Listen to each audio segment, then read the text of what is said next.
4 நாள் டீசல் இல்லைன்னா நம்ம என்ன நாயா பேயா படுறோம். ஆனா 40 வருஷமா ஒரு மீனவ சமுதாயத்தை 1 லட்சம் ஸ்கொயர் ஃபீட்ல வாழ்ந்தவங்கள இன்னைக்கு 6 ஏக்கரா 7 ஏக்கரால சுருக்கிவிட்டு ஆர்பர் கட்டிக்கிட்டு அவங்க இடத்த நீங்க கொள்ளையடிச்சீங்கன்னா நாங்க எங்க போவோம்?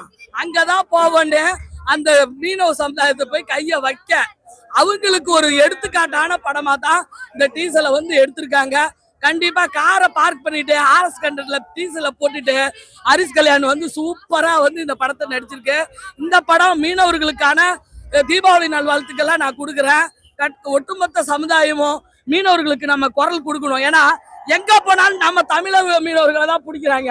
நம்ம எந்த மீனவர்களையா தொட்டு பார்த்துருக்கோமா? அந்த மீனவர்கள் படும் அவஸ்தையை தான் வந்து ஒரு 2.5 மணி நேரத்துல சூப்பரா சொல்லியிருக்கிற ஹரிஷ் கல்யாண். கண்டிப்பா காலையில அது சிவன் கோயில் இருந்துச்சு, அந்த சிவன் என்னைய வந்து அனுப்பி விட்டுருக்காரு. சூப்பரா இருக்கு படம், எல்லாரும் பார்க்க வேண்டிய படம், எந்த லேகும் கிடையாது. சண்முகம் கெத்து முத்துசாமி, உங்க அப்பா கெத்து சாமியா உன்னைய வந்து இந்த படத்தை எடுக்க வச்சிருக்காரு. சூப்பரா இருக்கு. மார்க்கெண்டுன்னு ஒரு ப்ரொடியூசரு, அவரும் நல்லா இருக்கணும், எல்லாரும் நல்லா இருப்போம். ஆல் த ஹாப்பி தீபாவளி நல்வாழ்த்துக்கள். என்னமா மியூசிக் சூப்பரா இருக்கு. அதே மாதிரி வரிகளும் வந்து லிரிக்ஸ் எழுதினவங்களும் ரொம்ப சோகமாவும் எழுதியிருக்காங்க.